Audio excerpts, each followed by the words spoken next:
Movie की शुरुआत में हमें एक सोल्जर दिखाया जाता है जिसका नाम रे होता है और वो एक रेस्क्यू मिशन पर था। रे सब पर फायरिंग करता हुआ एक घर के अंदर जाता है और देखता है कि अंदर एक टेररिस्ट है जिसने एक आदमी को गन की नोक पर बिठा कर रखा था। तभी वो टेररिस्ट रे से कहता है कि अपनी गन नीचे रख दो। रे अपनी गन को नीचे रख देता है और उससे कहता है कि तुम्हें क्या चाहिए। फिर वो टेररिस्ट रे से कहता है कि मुझे हेलीकॉप्टर चाहिए। इस पर रे कहता है कि इसके लिए मुझे फोन की जरूरत पड़ेगी। जैसे ही वो टेररिस्ट फोन की तरफ इशारा करता है तभी रे अपनी पिस्टल निकालकर उसको शूट कर देता है और वो आदमी बच जाता है। नेक्स्ट सीन में हमें एक एयरबेस दिखाया जाता है जहाँ पर रे और कुछ फौजी आ रहे थे। तभी रे तेज आवाज में उन सभी से कहता है कि कोई भी मिशन मुश्किल नहीं होता। ये कहकर रे पास खड़ी अपनी वाइफ से मिलने चला जाता है। रे का ये मिशन सक्सेसफुल था। अब रे अपनी वाइफ के साथ मोमबासा में छुट्टियां मनाने के लिए जाता है, लेकिन वहाँ पर इनको मार्टिन एक्स द्वारा किडनैप कर लिया जाता है। अब यहाँ पर मार्टिन एक्स मोमबासा के हॉस्टेज ऑपरेशन के बारे में जानना चाहता था। वो रे से काफी सवाल करता है लेकिन रे यहाँ पर अपना मुंह नहीं खोलता। जिसके बाद मार्टिन रे से कहता है कि मुझे पता था कि तुम कुछ नहीं बताओगे। तभी मार्टिन उसकी वाइफ को दिखाता है और फिर रे से सवाल करता है। तब इस पर रे मार्टिन से कहता है कि मुझसे और कुछ पूछो लेकिन इसके बारे में मैं कुछ भी नहीं जानता। तभी रे अपनी वाइफ से कहता है कि सब ठीक हो जाएगा। इसके बाद मार्टिन उसकी वाइफ से कहता है कि कुछ ठीक नहीं होगा।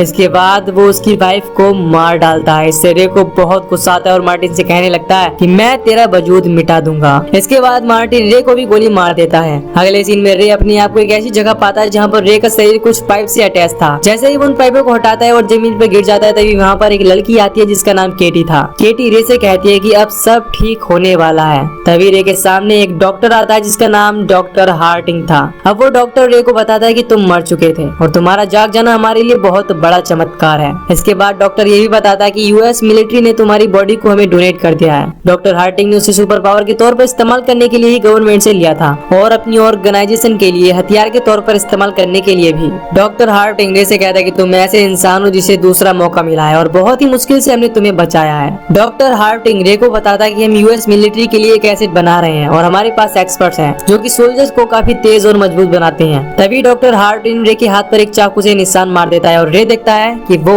अपने आप ही ठीक हो रहा है। तभी रे उनसे पूछता है कि ये सब क्या है। इस पर डॉक्टर हार्टिंग बताता है कि ये बायोमैकेनिकल नैनाइट्स हैं और वो ये भी बताता है कि अगर तुम्हारे ऊपर किसी ने जानलेवा हमला किया तो तुम काफी तेजी से रिकवर हो सकते हो। तब रे उनसे पूछता है कि क्या ये मेरे खून में है। इस पर केटी कहती है कि यही तुम्हारा खून है और वो उससे कहती है कि अब तुम अपनी सारी यादें और अपने आप को पूरी तरह भूल चुके हो कि आखिर तुम हो कौन, क्योंकि तुम्हें क्लासिफाइड कर लिया गया है। यानी कि तुम पर सिर्फ हमारा अधिकार है और तुम्हें सिर्फ वो जानने की जरूरत है जो हम चाहते हैं। डॉक्टर हार्टिंग कहता है कि वो तुम्हारा पास्ट था और ये तुम्हारा फ्यूचर है। अब डॉक्टर हार्टिंग उसे अपने बारे में बताने लगता है कि मैं टेनिस प्लेयर था और मैं उसमें चैंपियन था। 15 साल की उम्र में मुझे कैंसर हो गया जिस वजह से मेरा एक आधा हाथ काट दिया गया। इसके बाद डॉक्टर हार्टिंग रे को अपना नया हाथ दिखाता है और कहता है कि ये उससे काफी ज्यादा मजबूत और ताकतवर है। यहाँ हार्टिंग ये भी कहता है कि बहुत से सोल्जर अपना हाथ खो देते हैं, इसीलिए हम उनको नया हाथ देते हैं जो कि उससे कहीं ज्यादा ताकतवर होता है।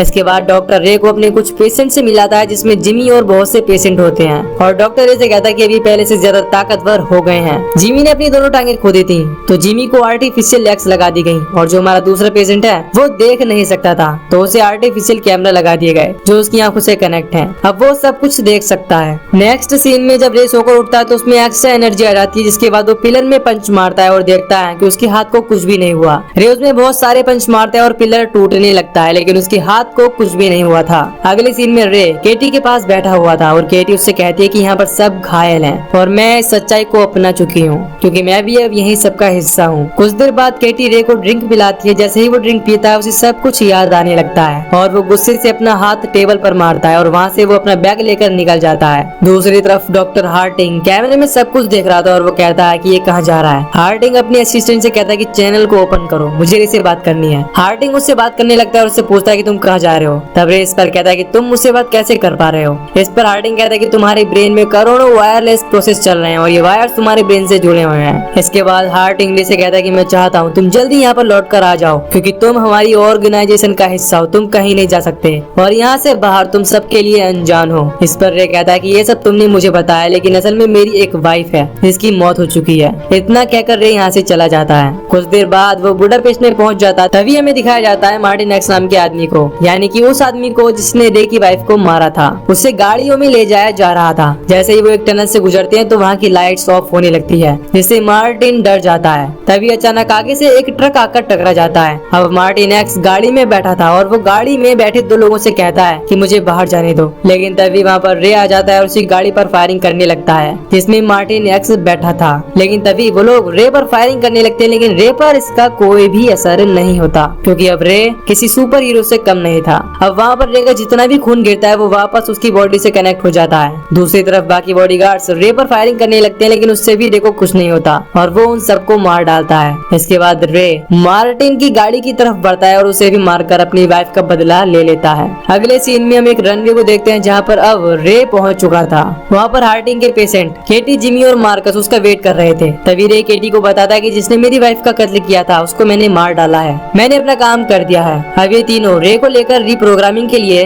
राइजिंग स्पिरिट टेक्नोलॉजी यानी कि हार्टिंग की कंपनी में लेकर जा रहे होते हैं। लैब में रे के ऊपर काम किया जाता है और उसकी याददाश्त को भी मिटाने की कोशिश की जाती है। यहाँ पर डॉक्टर हार्टिंग रे की वाइफ की मौत के बारे में गलत इन्फॉर्मेशन उसके दिमाग में डाल रहा था। रे के दिमाग में जितनी भी सही मेमोरी थी उसको रीप्रोग्रामिंग किया जा रहा था। डॉक्टर हार्टिंग केटी से बात करता है और केटी उससे कहती है कि हम उसकी मेमोरी को वाइप आउट करने जा रहे हैं। तभी हार्टिंग केटी से कहता है कि मैंने रे के दिमाग में उसकी वाइफ की मौत की गलत मेमोरी डाली ताकि वो मार्टिन एक्स को मार डाले। और दोस्तों यहाँ पर हम समझ पाते हैं कि उसकी वाइफ को मार्टिन एक्स ने नहीं मारा था, बल्कि ये सब हार्टिंग अपना काम निकलवाने के लिए कर रहा था। और इसके बाद हार्टिंग रे के दिमाग में अपना अगला टारगेट निक वेरिस को सेट करता है, जिसको वो रे के जरिए मरवाना चाहता था। तभी केटी कहती है कि रे एक सोल्जर है, लेकिन हार्टिंग कहता है कि वो एक डेड सोल्जर है। अब रे की वाइफ को जिसने मारा था उस किलर की जगह निक वेरिस को सेट कर दिया जाता है, यानी कि अब रे की वाइफ का किलर निक वेरिस बन गया था। तभी हम अगले सीन में देखते कि हार्टिंग फिर से वही एक्टिंग करता है जो उसने मार्टिन एक्स की मौत से पहले की थी, जैसे कि तुम कहाँ जा रहे हो रे, तुम कहाँ हो और तुम क्या करने वाले हो और तुम किसके पीछे जा रहे हो। इस पर रे कहता है कि मैं अब निक वेरिस के पास जा रहा हूँ और वो अपने प्राइवेट प्लेन के जरिए इंग्लैंड पहुँच जाता है जहाँ पर निक वेरिस था। दूसरी तरफ वेरिस अपने ऑफिस में काम कर रहा था, लेकिन तभी उसका प्रोग्रामर विगिंस एक सूटकेस लेकर आता है जिसमें EMP बॉम्ब था। इधर डॉक्टर हार्टिंग अपने कैमरे के जरिए सब कुछ देख रहा होता है। थोड़ी देर में रे वेरिस के पास पहुंचता है और उससे कहता है कि तुमने मेरी वाइफ का मर्डर किया है। इस पर वेरिस कहता है कि ये सब झूठ है। रे उसकी बिल्कुल भी नहीं सुनता और उसे मार डालता है और वहाँ से बाहर चला जाता है। जिसके बाद विगिंस रे को किसी न किसी तरीके से ऑफ कर देता है। अब विगिंस जो कि वेरिस का प्रोग्रामर था वो उसको अंदर ले जाता है और डॉक्टर हार्टिंग वो सब कुछ देख रहा था। वहाँ पर नो सिग्नल आने लगता है। दूसरी तरफ रे को जब होश आता है तो वो विगिंस पर हमला करने लगता है। तब विगिंस उसे कहता है कि मैं तुम्हारा दोस्त हूँ और तुम्हारी तरफ हूँ। अब रे यहाँ पर सोच रहा था कि उसकी वाइफ का मर्डरर हर बार बदल क्यों जाता है। विगिंस इस पर हैरानगी दिखाता है और रे उसे बताता है कि मेरी वाइफ का नाम गीना है। तभी रे एक ब्लेड से अपने हाथ पर कट मारकर एक गिलास में थोड़ा सा ब्लड विगिंस को दे देता है। विगिंस ब्लड को देखकर कहता है कि ये काफी अमेजिंग है और कहता है कि तुम नैनाइट्स प्रोग्रामेबल सिस्टम के जरिए चल रहे हो। वो ये भी बताता है कि राइजिंग स्पिरिट टेक्नोलॉजी तुम्हारे अंदर गलत मेमोरीज को डाल रही है। इस पर रे कहता है कि ये प्रोग्राम ज्यादा टाइम तक नहीं चलेगा। यहाँ पर रे ने ये भी पता लगा लिया था कि उसकी वाइफ जिंदा है। नेक्स्ट सीन में हम ये देखते हैं कि रे अपनी वाइफ को ढूंढने के लिए निकला था। जब वो उसे ढूंढ लेता है तो वो अपनी वाइफ से कहता है कि चलो चलने का वक्त हो गया है। इस पर गीना कहती है कि ये तुम क्या कह रहे हो, हमारे बीच सब कुछ सालों पहले ही खत्म हो गया है और अब मेरी एक फैमिली भी है। इस पर रे गीना से पूछता है कि हम आखिरी बार कब मिले थे। इस पर गीना कहती है कि 5 साल पहले। ये सुनकर रे अंदर से टूट जाता है और वहाँ से चला जाता है। वो अपनी गाड़ी में जा ही रहा होता है कि तभी सामने से जिमी और उसका साथी रे की गाड़ी को काफी बुरी तरीके से टक्कर मार देते हैं और उस पर फायरिंग भी करने लगते हैं। जैसे ही रे को बुलेट लगती है तो उसका वो हिस्सा नीला पड़ने लगता है। अब रे उस बुलेट को निकालता है और वहाँ से भागने लगता है। तभी जिमी अपने साथी के साथ इसको ट्रैक करने की कोशिश करता है। जिमी का साथी आसमान में कुछ ड्रोन्स को छोड़ता है, जिसके बाद उन्हें रे की लोकेशन पता चल जाती है और ये मिलकर उस पर फायरिंग करने लगते हैं। और रे भी एक पुलिस की गाड़ी से गन निकालता है और जिमी पर फायरिंग करने लगता है। इसके बाद रे जिमी से लड़ने लगता है, जिस दौरान ये रोड पर गिर जाती है। तभी एक ट्रक आकर इनको टक्कर मार देता है, जिसमें जिमी की आधी टांगे टूट जाती है जो कि आर्टिफिशियल थी। लेकिन रे को कुछ भी नहीं होता और उसकी बॉडी वापस से हील हो जाती है। तभी जिमी का साथी आकर उसकी कमर पर एक डिवाइस इंजेक्ट कर देता है, जिससे रे दोबारा ऑफ हो जाता है। अब केटी रे की फ्रेंड बन चुकी थी। जब डॉक्टर हार्टिंग विगिंस के बारे में कुछ कमांड देता है तो वो उसे नहीं मानती। इसके बाद हार्टिंग उसकी ब्रीदिंग सिस्टम को रोक देता है, जिससे केटी की सांसें रुकने लगती है और वो ना चाहते हुए भी हार्टिंग की बात मान जाती है। इसके बाद वो विगिंस को ढूंढने के लिए निकल जाती है। अगले सीन में हम केटी को सोहो लंदन में देखते हैं, जहाँ पर विगिंस था। तभी केटी विगिंस से सिगरेट के लिए लाइटर मांगती है। जैसे ही वो उसे स्मोक करना चालू करती है तो उसका धुआं विगिंस के अंदर पहुँचता है और विगिंस बेहोश हो जाता है। विगिंस के बाद उसके साथी उसे फाइट करती है और उनको मार डालती है। दूसरी तरफ रे को जब होश वापस आता है तो वो अपने आप को हार्टिंग के पास पाता है और कहता है कि तुमने मुझे इस्तेमाल किया और मेरी वाइफ के मर्डर का नाटक किया ताकि तुम मुझे अपनी उंगली पर नचा सको। ये तुमने ठीक नहीं किया। तभी डॉक्टर हार्टिंग रे को पहले जैसी हालत में लाकर उसको सेंसलेस बना देता है। एक तरफ हार्टिंग का आदमी अपनी प्रोग्रामिंग कर रहा था और दूसरी तरफ विगेंस अपनी प्रोग्रामिंग चालू कर देता है। केटी रे की मदद करने की कोशिश करती है और रे को बचाने की भी। अब डॉक्टर हार्टिंग केटी की प्लानिंग जानने के बाद वो उसकी ब्रीदिंग सिस्टम को दोबारा से रोकने की कोशिश करता है, लेकिन इस बार वो ऐसा नहीं कर पाता और एक्सेस डिनाइड हो जाता है। एक तरफ जिमी रे से फाइट करने के लिए फुली आर्म हो गया था,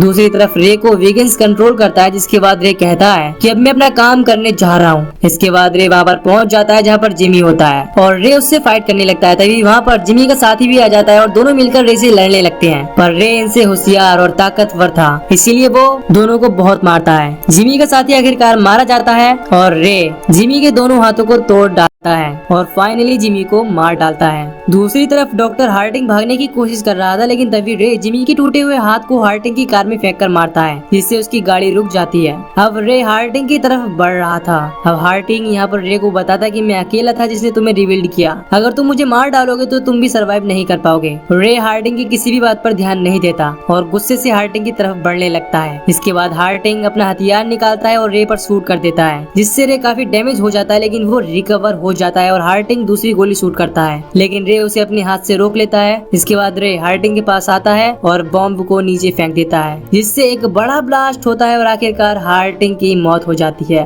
अगले सीन में जब रे की आँख खुलती है तो वो पूछता है कि मैं कहाँ पर हूँ। तब विगेंस उससे कहता है कि रिलैक्स, तुम यहीं हो। रे विगेंस को थैंक यू बोलकर बाहर केटी से मिलने चला जाता है और यहीं पर ये मूवी खत्म हो जाती है। तो दोस्तों, अगर आपको ये मूवी की एक्सप्लेनेशन पसंद आई हो तो वीडियो को लाइक, चैनल को सब्सक्राइब और कोई भी अच्छा सा कमेंट कर देना। बाकी मैं मिलूंगा आपसे न्यू वीडियो में। Till then take